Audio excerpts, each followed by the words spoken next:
Thank you. Okay, just let me just put that down there while David was having a look at that and having a look at that.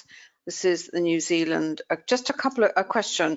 Sentiment. I don't know why traders have this, don't sort of kind of get this, but it's really very, very straightforward. Okay, and I'm just going to bring up the investing.com. It's all explained in the books, and if you're on the program, we go into this in a great detail, a massive detail, as David said.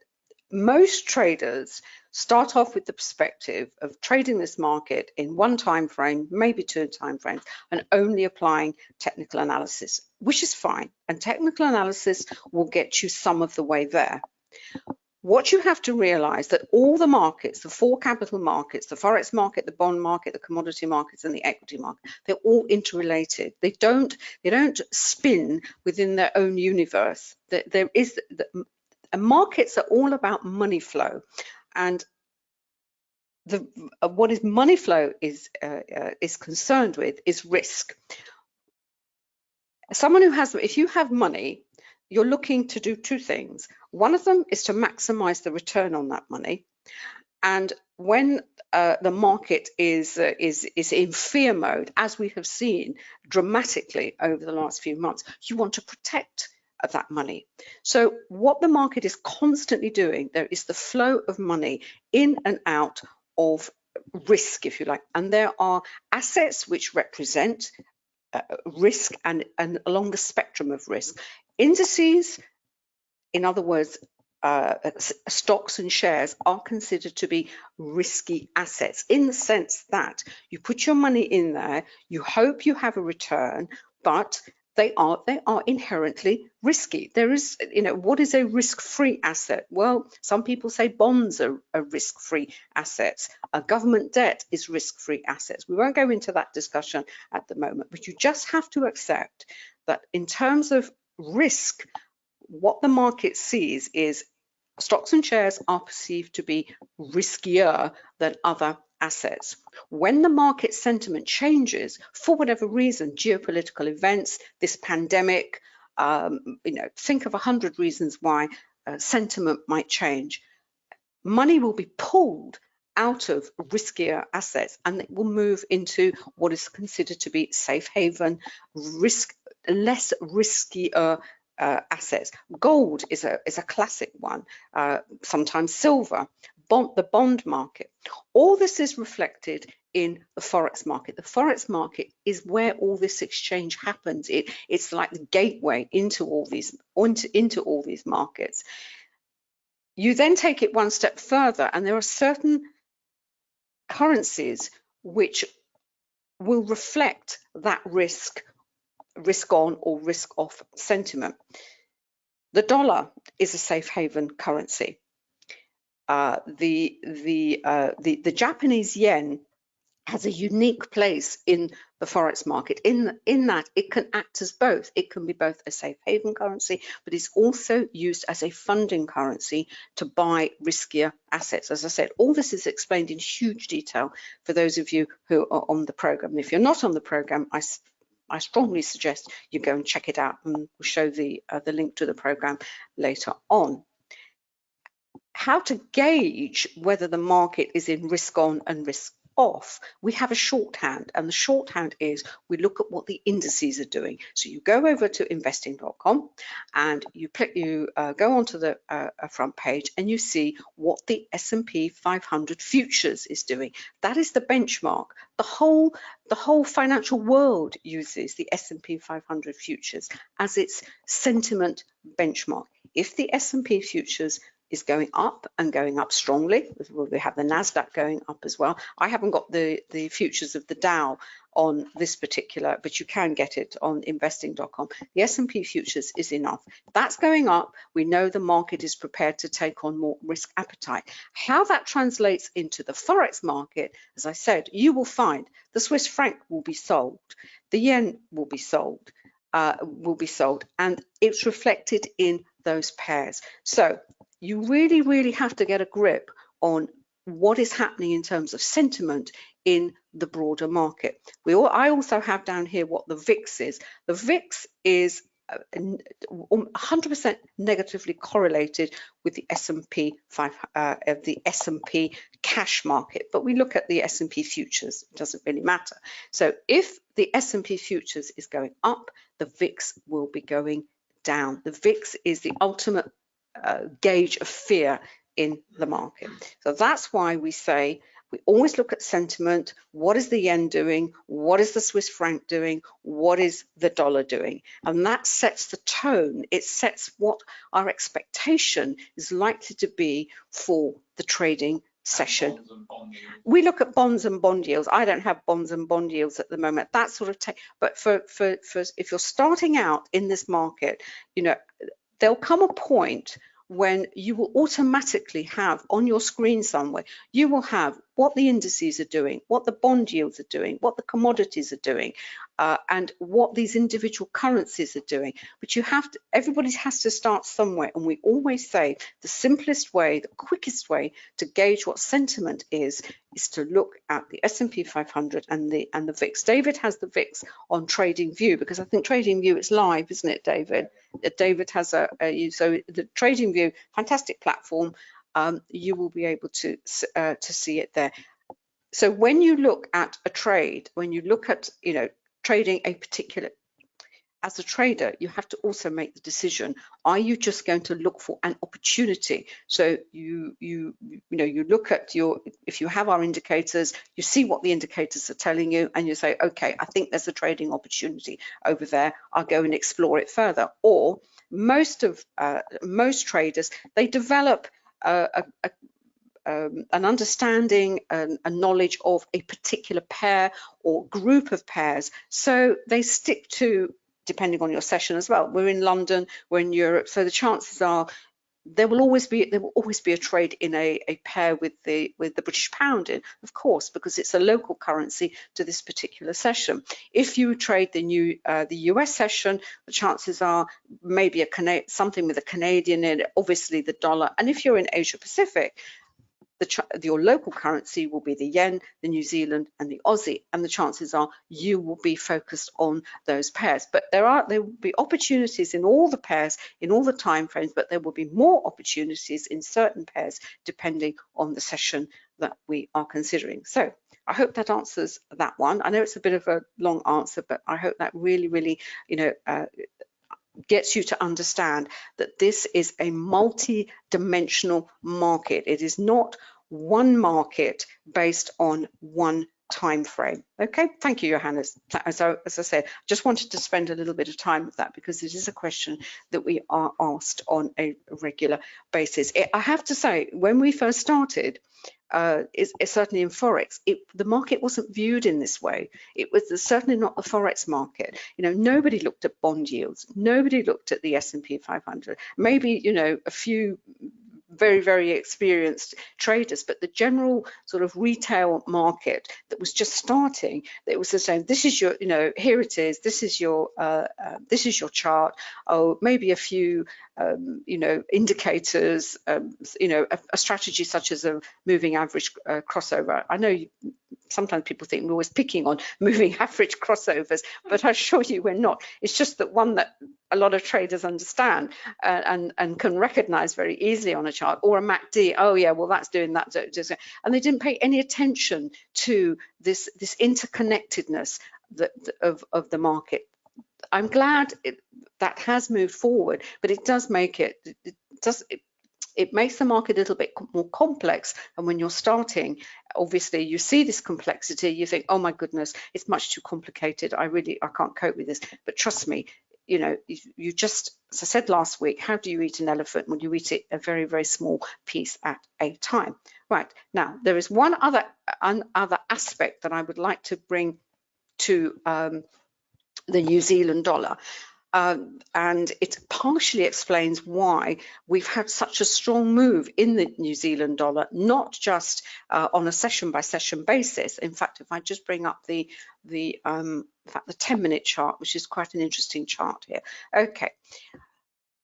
Last week, and again, it goes to this issue of sentiment, but also brings in the other element that we have to take account of when we trade forex, and that is, what is the fundamental news? Now, last week it was the RBNZ, which is the interest rate decision for the Kiwi, and the Kiwi sold off really heavily because the RBNZ, things they said, what they were going to do, etc. Market took that as there were some fantastic moves in the New Zealand pairs. New Zealand was sold off strongly. So when you come to the start of this week, that narrative kind of carries through. So when the yen was going to be sold off, because yesterday the markets absolutely shot up, the Dow was up nearly 1,000 points.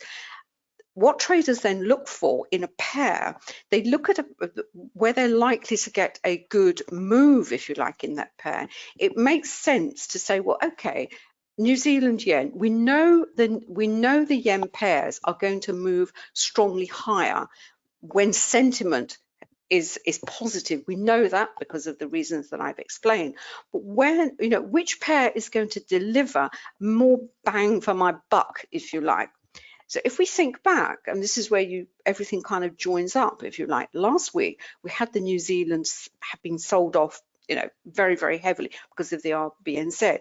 The New Zealand yen is then nicely placed, if you like, so that if there is a strong move in one of the yen pairs, it has benefited because the fact that New Zealand was already heavily oversold last week. That is kind of taking things on a little bit further. It also means you have to look at the narrative, even if you trade on a faster time frame chart, just on an intraday basis. You don't look to be in a trade for very long. You have to have in the back of your head a narrative for not just the pair, but the individual currencies themselves. Now, this is why I said if you stick to maybe 5, 6, 7 pairs out of the 28 and you really get to know them, you kind of know when these flows are likely to be stronger at the different time of the week, and sometimes at the different time of the month and different time of the week. So this is the screenshot from yesterday, which was late in the afternoon, and as we can see here, this is actually our array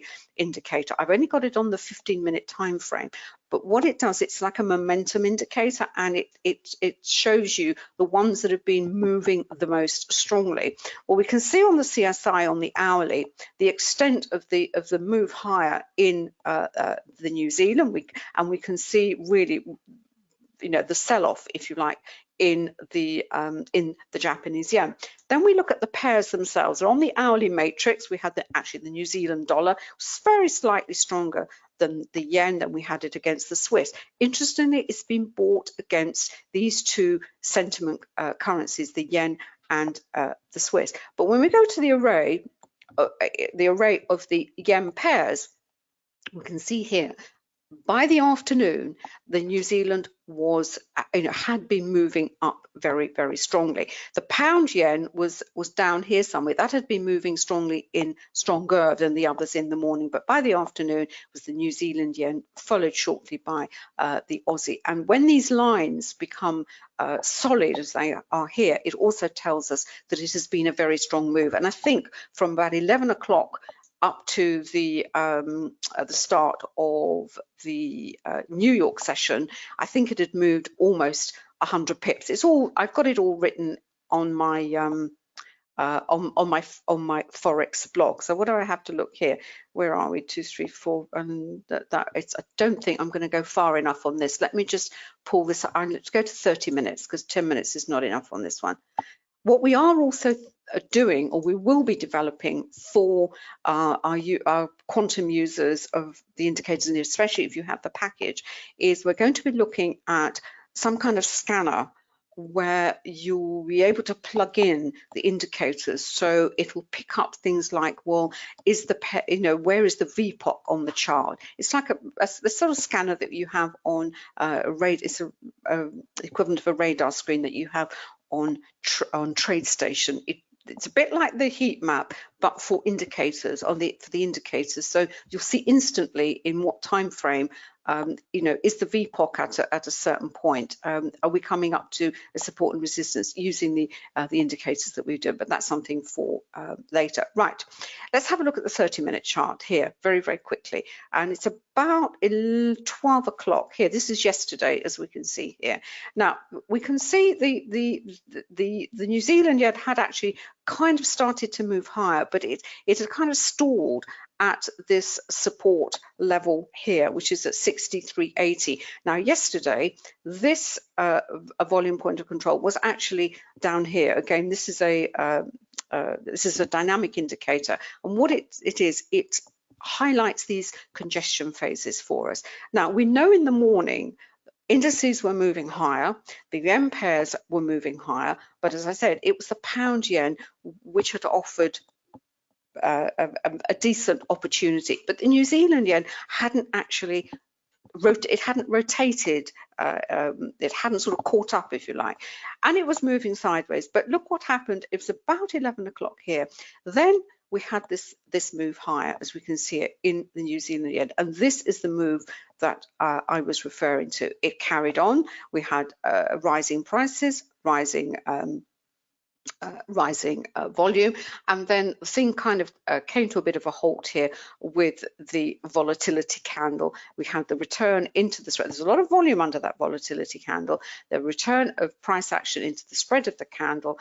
And if you see here, for the rest of the trading session, right up until 10 o'clock, way into the Asia session, we simply sort of potted along sideways. Volume that sort of died down, not because there was no there weren't traders around. It was just reflecting the volume at it was relative to the session.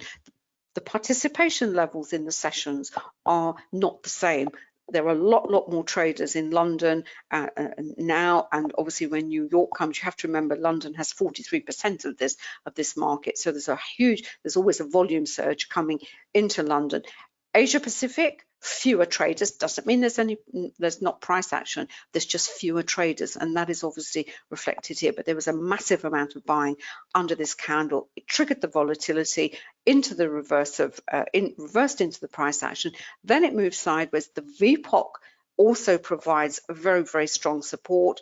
Kind of started high, and then we had this morning, as Europe sort of got underway, then we've had another leg higher for New Zealand yen, and this is where we are at the moment.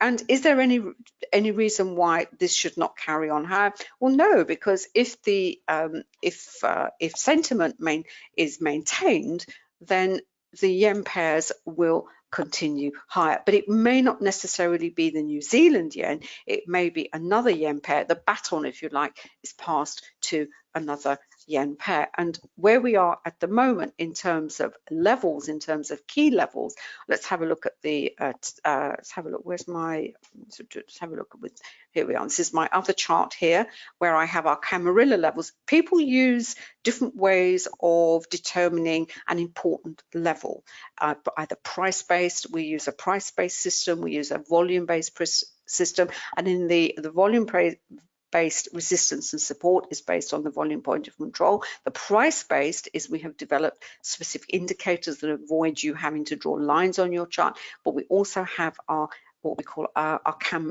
Camarilla levels, which tell us if we are likely to see a pause point or even a reversal. If I just move that down to the 10-minute, because this particular indicator, the values on this indicator are calculated in different ways depending on the time frame. So this is on the 10-minute chart. Now what we're seeing here, we have this nice uprush of volume moving high. We've got a volatility candle here.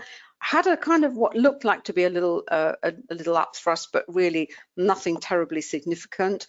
All that told us that was a little bit of weakness. Another one here. Then we had another rush higher, but this time with a volatility candle. And in terms of levels, we haven't quite got to this level. In terms of upwards movement, 65.57 is now key.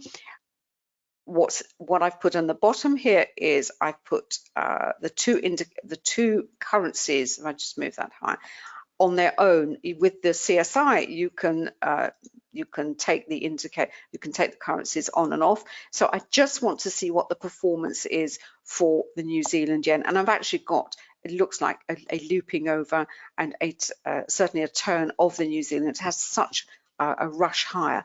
Is that going to give me, if I'm on the faster time frames, a potential short, if you like, if I'm only trading very fast time frames?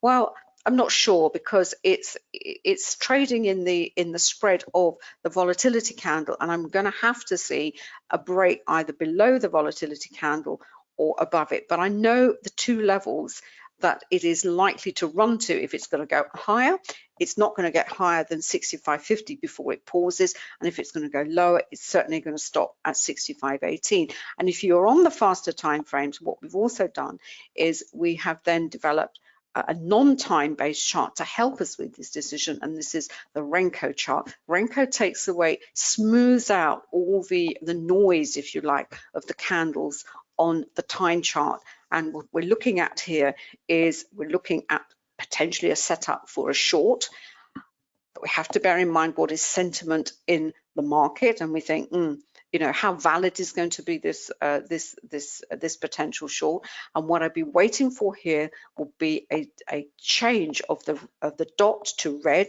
but I also need a change of a color in the trend monitor. So going back to here, at the moment, I'm really stuck between this volatility candle. So on this particular yen pair, it may be an idea to go and have a look at another one which still has some more potential to move higher. And I think, David, is that the one you've got now? Have you got the Aussie yen? Yes, and I think, and on that note, anyone would think we scripted this, don't you think so? Well, I've still got New Zealand yen. You've got still got. Do you want to talk about the New Zealand yen then? Yeah, that's fine.